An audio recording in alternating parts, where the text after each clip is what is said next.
UAE-യിൽ മഴയ്ക്ക് വേണ്ടിയുള്ള പ്രാർത്ഥന ദുർനിസ്കാരം നിരവധി ഭക്തജനങ്ങൾ അണിനിരന്നു. മഴയ്ക്കും പാപമോചനത്തിനുമായി അള്ളാഹുവിന്റെ കാരുണ്യം തേടുന്ന പ്രത്യേക പ്രാർത്ഥനയായ സലാത്തുൽ ഇസ്തിഖ അർപ്പിക്കാനായി പള്ളികളിൽ ഇന്ന് രാവിലെ 11 മണിയോടെ നിരവധി പേരാണ് അണിനിരന്നത്. പ്രവാചകൻ മുഹമ്മദ് നബിയുടെ സുന്നത്തിനെ പ്രതിഫലിപ്പിച്ചുകൊണ്ട് വിനയത്തോടും ഭക്തിയോടും കൂടിയാണ് പ്രത്യേക പ്രാർത്ഥന നടന്നത്.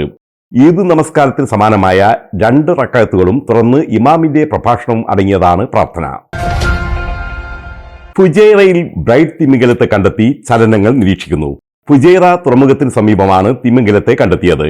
ദേശാടന തിമിംഗലങ്ങളിൽ ഒന്നായതിനാൽ ബ്രൈഡ് തിമിംഗലത്തെ അതിന്റെ നേരായ പാതയിലേക്ക് തിരികെ കൊണ്ടുവരുന്നതിനായി പരിസ്ഥിതി മന്ത്രാലയത്തിന്റെ വിദഗ്ധരുടെ ഒരു പ്രത്യേക സംഘത്തിന് രൂപം നൽകിയിട്ടുണ്ട്. കടൽ ഗതാഗതത്തെ ബാധിക്കാതെ തിമിംഗലത്തിന്റെ സുരക്ഷ ഉറപ്പാക്കുന്നതിനും അതിനെ ആരോഗ്യത്തോടെ തിരികെ നേരായ പാതയിലേക്ക് നയിക്കുന്നതിനുമായി രാപ്പകൽ സൂക്ഷ്മമായ നിരീക്ഷണം നടത്തിക്കൊണ്ടിരിക്കുന്നതായി അധികൃതർ അറിയിച്ചു. ഏതാണ്ട് 9 മുതൽ 10 മീറ്റർ വരെയാണ് ഇതിന്റെ നീളം കണക്കാക്കിയിട്ടുള്ളത്. അതുകൊണ്ട് തന്നെ യൗവനത്തിലേക്ക് കടക്കുന്ന തിമിംഗലമാണെന്നാണ് നിഗമനം. പൂർണ്ണ ആരോഗ്യമുള്ള തിമിംഗലമായതുകൊണ്ട് തന്നെ മെഡിക്കൽ ഇടപെടൽ ഇപ്പോൾ ആവശ്യമില്ലെന്നാണ് വിദഗ്ധരുടെ അഭിപ്രായം. ദുബായിലെ തെരുവുകളിലും പ്രധാന റോഡുകളിലും AI ക്യാമറകൾ കരുതിയിരിക്കുക. ആർട്ടിഫിഷ്യൽ ഇന്റലിജൻസ് ഉപയോഗിച്ച് പ്രവർത്തിക്കുന്ന അത്യാധുനിക റഡാർ സാങ്കേതികവിദ്യയാണ് പുതുതായി ഉപയോഗപ്പെടുത്തിയിരിക്കുന്നത്. ഡ്രൈവറുടെ കൈകളുടെ ചലനങ്ങൾ പോലും പുതിയ ക്യാമറയിൽ വ്യക്തമായി പതിയും. വാഹനങ്ങൾ ഓടിക്കുമ്പോൾ മൊബൈൽ ഫോൺ ഉപയോഗവും സീറ്റ് ബെൽറ്റ് ധരിക്കാത്തതുമെല്ലാം പുതുതായി സ്ഥാപിച്ചിട്ടുള്ള AI ക്യാമറയിൽ പതിയുന്നതായിരിക്കും. സിഗ്നൽ നൽകാതെ ലൈൻ മാറുന്നതും പാർക്കിംഗ് മേഖലയിൽ അല്ലാതെ വാഹനം നിർത്തിയിടുന്നതുമെല്ലാം AI ക്യാമറകൾ കണ്ടെത്തും. വാഹനങ്ങൾക്കുള്ളിലെ കാഴ്ചകൾ തടസ്സപ്പെടുത്തുന്ന വിധത്തിൽ കൂളിംഗ് ഫിലിമിന്റെ മറവുണ്ടായാൽ അതും ട്രാഫിക് നിയമലംഘനമായി പരിഗണിക്കുന്നതായിരിക്കും.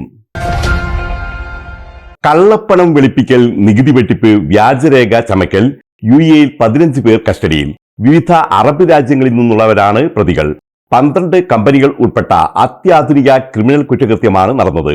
സാമ്പത്തിക മന്ത്രാലയം, chamber of commerce, customs department എന്നിവ ഉൾപ്പെടെയുള്ളവയുടെ ഔദ്യോഗിക രേഖകൾ വ്യാജമായി ചമച്ചുവെന്ന കുറ്റമാണ് ഇവർക്കെതിരെ ചുമത്തിയിരിക്കുന്നത്.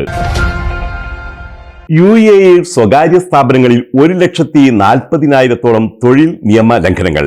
തൊഴിലാളികളെ രാജ്യത്തേക്ക് കൊണ്ടുവരുന്നതിന് തൊഴിലുടമകൾ പണം വാങ്ങുന്നത് ഉൾപ്പെടെയുള്ള നിയമ ലംഘനങ്ങളാണ് മാനവ വിഭവശേഷി മന്ത്രാലയത്തിന്റെ പരിശോധനയിൽ കണ്ടെത്തിയിട്ടുള്ളത്.